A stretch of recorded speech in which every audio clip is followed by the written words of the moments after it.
성도 여러분 안녕하십니까? 오늘부터 2주간 정도 새벽 기도회를 영상으로 드리겠습니다.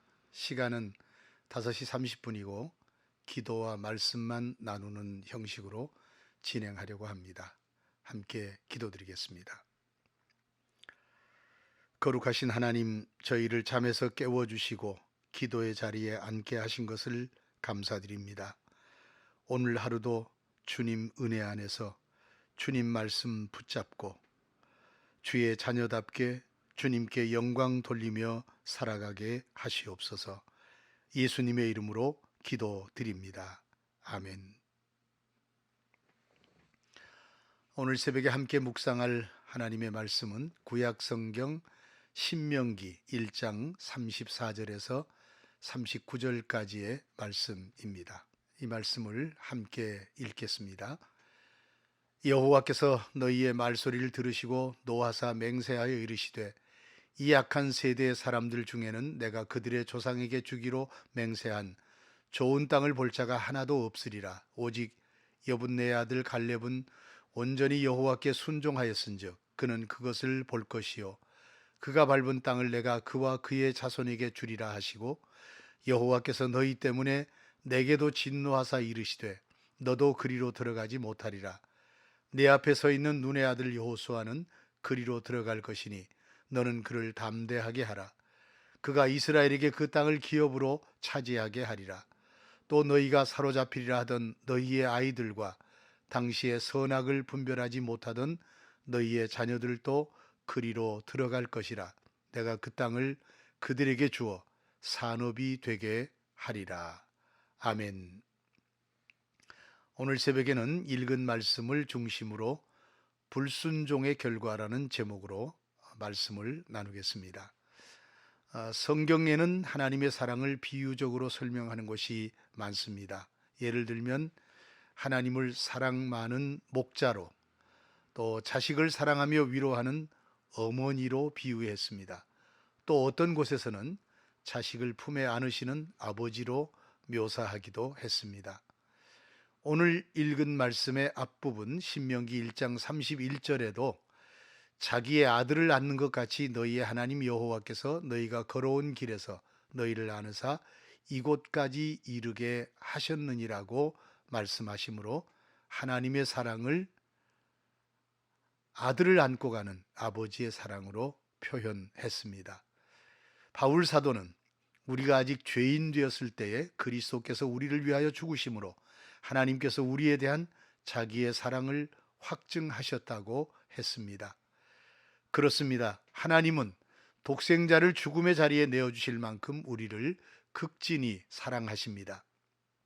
하지만 하나님은 사랑만 하시고 자비만 베푸시며 용서만 하시는 분은 아니라는 것도 우리는 알아야 합니다.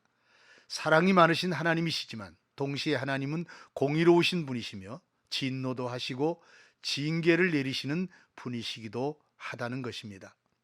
우리 입장에서 볼 때 사랑만 하시면 좋겠는데 왜 징계를 하실까요? 잠언 13장 24절이 그것을 설명해 줍니다. 매를 아끼는 자는 그의 자식을 미워함이라.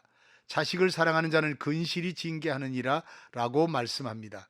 자식을 사랑하기에 근실이 징계하는 것처럼 인생을 향하신 하나님의 징계는 그 동기가 사랑에 있다는 말씀입니다.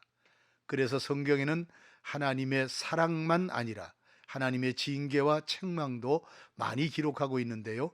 그 기록 중에 하나가 바로 오늘 본문입니다. 본문에는 하나님께서 왜 이스라엘 백성들을 징계하셨고 어떻게 징계하셨는가를 기록하고 있습니다. 먼저 34절 말씀을 보면 하나님께서 노하셨다는 기록이 나옵니다. 여호와께서 너희의 말소리를 들으시고 노하사 맹세하여 이르시되 라는 말씀인데요. 노하기를 더디하시는 하나님께서 왜 노하셨을까요? 그것은 바로 너희의 말소리 때문이라고 말씀합니다. 즉 불신앙적인 정탐꾼들의 보고를 들은 백성들이 하나님을 원망하며 하나님의 은혜를 매도하고 애굽으로 돌아가자고 한 말 때문에 노하셨습니다. 하나님께서는 그들을 살리시려고 모세를 보내어 애굽에서 이끌어내셨는데 그들은 도리어 애굽 땅에서나 이 광야에서 죽었더라면 좋았었겠다고 망언을 서슴지 않았던 것입니다. 지금까지 아버지 같은 사랑으로 그들을 인도하셨건만 그들은 그 사랑을 감사하지 않고 도리어 원망하며 하나님을 비난했던 것입니다. 이렇게 베푸신 사랑이 매도되고 구원의 역사가 쓸데없는 일로 여겨지자 하나님은 크게 분노하셨습니다. 그리고 그 악한 행위에 대하여 곧바로 징계를 내리십니다. 35절에서 하나님은 이 악한 세대의 사람들 중에는 내가 그들의 조상에게 주기로 맹세한 좋은 땅을 볼 자가 하나도 없으리라고 단언하셨습니다. 하나님은 그들을 가나안 땅에서 이루어질 하나님 나라의 백성으로 인정하실 수가 없으셨던 것입니다. 이스라엘이 힘들게 애굽에서 나온 것은 가나안 땅에 들어가고자 하는 목표였는데, 그러면 그들은 이제 어떻게 되는 것입니까? 그러니까 그들에게 내려진 징계는 광야에서 방황하다가 광야에서 죽는 것이었습니다. 가나안 땅에는 누가 들어가게 될까요? 출애굽 1세대 중에는 오직 온전히 여호와를 순종한 갈렙과 여호수아만이 2세대를 이끌 지도자의 자격으로 그 땅을 밟게 될 것이라고 하나님께서 말씀하셨습니다. 그리고 39절을 보면 아이들과 아직은 선악을 분별하지도 못하는 그들의 자녀들이 그 땅에 들어가 그 땅으로 기업을 삼을 것이라고 말씀하셨습니다.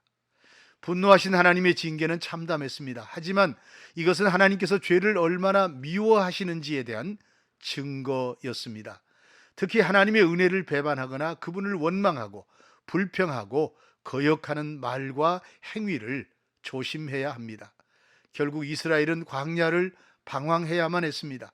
그들 중 일부만을 제외하고 대부분은 가나안에 들어가지 못한 것입니다. 성경은 마치 우리에게 거울과도 같습니다.